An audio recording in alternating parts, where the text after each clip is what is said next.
Yes, that's right. This is the Yoyorecreation Upheaval, the same $160 yo-yo used by Ryuichi Nakamura to become second in the world in 2023. And I just got it for $25. You'll see, I'll be going to college literally the week after this video comes out, so I thought, why not treat myself to a new yo-yo? I've been yo-yoing on and off since 2023, and I haven't gotten any new throws at all this year. And initially, I thought I should get a cheap but wide mono metal, because even though my widest yo-yo is the Zenon, there isn't as much fun factor as I like from something like a Shutter, yes, call me boring, or a Spotlight Ultra. But then I saw something really weird. Yoyorecreation Upheaval, 1,444 pesos or 25 freedom pounds. And it's Ryuichi's signature, the one he showed us the power of the dark side with. I love that routine purely because he nailed the vibes on this song, so I gotta get into this dark shit. So I checked out what little money I had left because of course I'm financially responsible like that. And this is the yo-yo you're seeing right now. When I first got this yo-yo, it was literally in this blank brown cardboard box, and then there was this bundle of strings just bubble wrapped together with it. I genuinely thought it was really sketchy. I was really scared that maybe I just got a really bad B grade or just something that's so sloppy and cheap that isn't Yoyorecreation at all. But when I took it out of the box, it seemed pretty legit. Like, this looks pretty legit. The finish is pretty good and consistent, and it even had the engraving on one of the stainless steel rims, and the specs seemed about right when I checked it with my shutter. And when I threw it, holy frick, it was smooth. Specs wise, it's not the most out of date. The diameter is at 56.5 millimeters, and while it is on the slightly larger end, it doesn't at all get in the way of your chopsticks or make it feel uncomfortable in the hand. And the weight is at 65.5 grams, which is a really, really nice sweet spot in making sure that this thing is stable and powerful, but also not feel like a brick.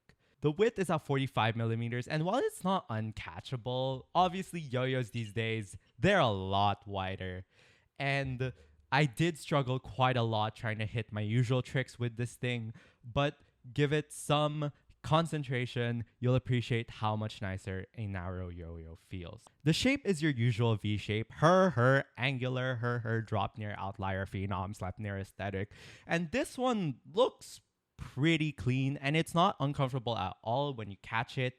It's not a super comfy shape like something like a Zenon or something with an H shape, but it doesn't hurt badly when it snags or doesn't bind well either. My only nitpick is I probably flattened the rims a little for comfort, and I'm really curious to see how it would translate into the weight distribution and feel. Speaking of the weight distribution and feel, this thing is stable. Like, stable as fuck. When I first threw it, I immediately felt the power of the rims. When I was doing vertical tricks, especially in speed and rail combos, the thing just doesn't move forwards or backwards. Like, I'm not saying other yo-yos move forward and backwards like crazy, but its stability is something I have not felt in any other yo-yo.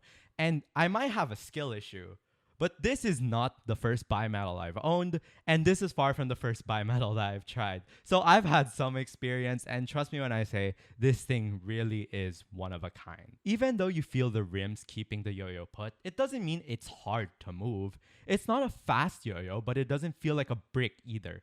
It's floaty, but not light. It has substance. Substance is like, it's leaning towards heavy, but it's not a brick. And that substance gives you a huge dopamine hit when you land it on the string.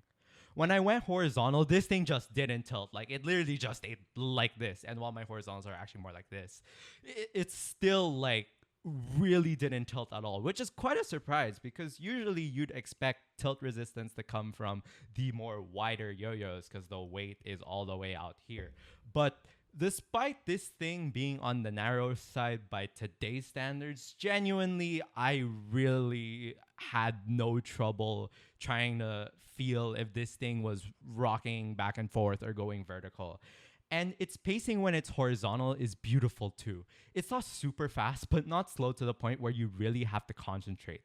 Because if anything, it just shreds. And Ryuichi-san's horizontal game in that freestyle speaks volumes of it. But most importantly, it's something that you can take advantage of, despite having a massive skill issue. To be clear, I only know that because I also have a massive skill issue. And to quote Alan Chen, a yo-yo that's good at horizontal is essentially going to handle anything you throw at it. So it's not a surprise when I say that other genre of tricks are pretty good and decently fun on this yo-yo. Speed, despite having that sharp, angular Japanese design, it isn't the strength of this yo-yo. It doesn't zip through the string because it feels very substantial and floaty. They're not impossible to do, obviously, but it doesn't give us much thrill as a yo-yo really built for speed. When trying to do speed or rail combos, you really do have to focus on being smooth than pushing to be fast. So keep that in mind when you're trying to go Godspeed. Tech is pretty nice. It has good pacing for you to move the yo-yo through complicated string formations or just to catch the slack.